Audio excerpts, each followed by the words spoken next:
Hey, I'm Carl Lanning, Brazos River Charter School with This Week in History, specifically the week of February the 2nd through 8th.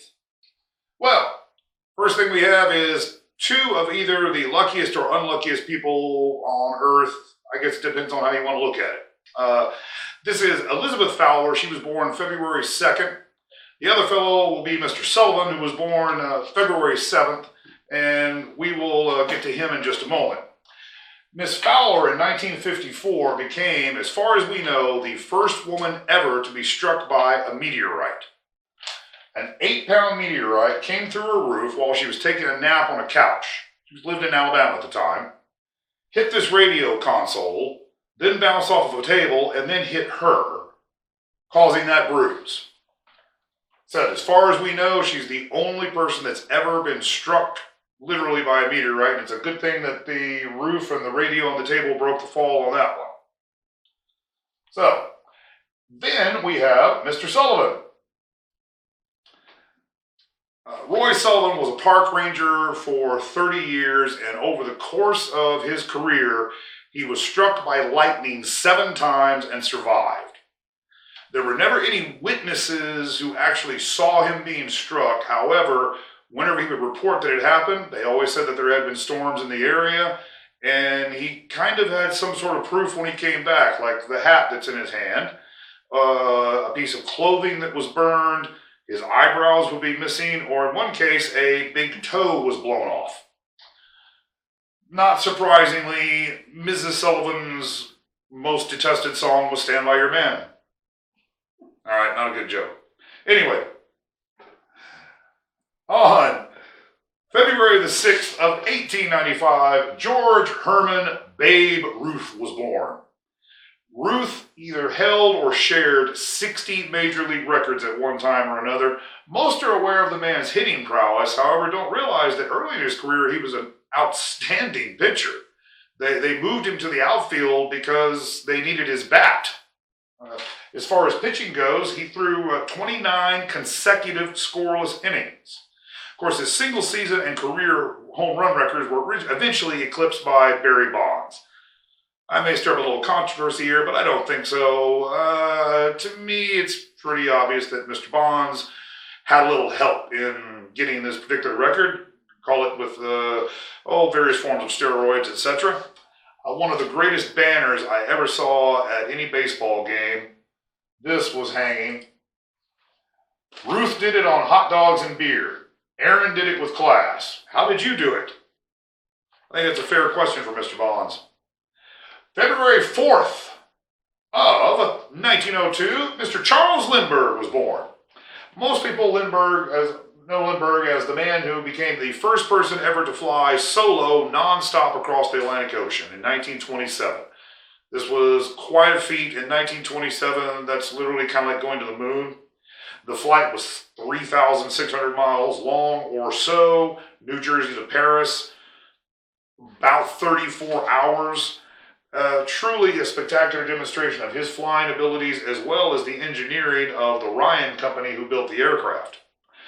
However, Lindbergh also, by the way, the plane is in the Smithsonian. You walk in the front door, that's the very first thing you see, look straight up. Lindbergh later in life had extensive business interests in Europe, which necessitated his travel there on a fairly regular basis. And it turns out he also happened to have 3 mistresses, 2 of whom were sisters and were unaware of the fact that they both had the same husband, and a number of other children.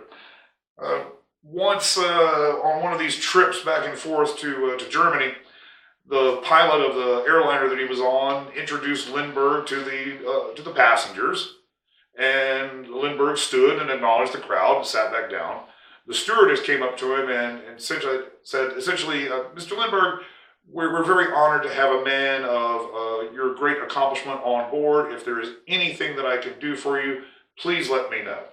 And Lindbergh said, thank you very much. Her next question was, so, is this your first Atlantic crossing? To which he answered, no, once before, a long time ago. She went blissfully unaware about her duties for the rest of the flight. And finally, On February 6th of 1971, sports and the moon collided, figuratively speaking. This is Alan Shepard. He was the commander of the Apollo 14 mission. What he's holding in his hand here is actually the handle of a soil sample scoop, to which he took the head of a 6-iron that he cut off with a few inches sticking out. And while he was on the moon, he jammed that into the handle and used it to whack a couple of golf balls. The first one he whiffed on. The second one, he was asked how far it went, and he said miles and miles and miles. In reality, it went about 60 yards or so. I always loved Alan Shepard. He was one of the original Mercury 7 astronauts. His sense of humor was spectacular.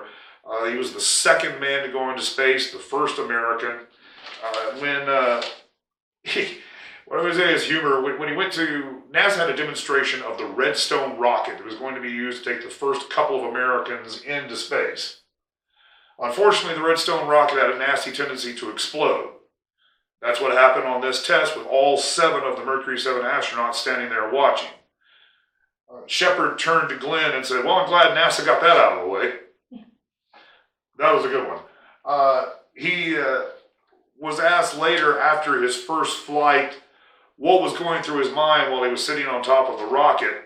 And the press didn't print what he actually said, but according to Gene Kranz, Mr. Mission Control, what Shepard said when they asked him, what were you thinking about when sitting on top of the rocket? His answer was that every part of this spacecraft was built by the lowest bidder.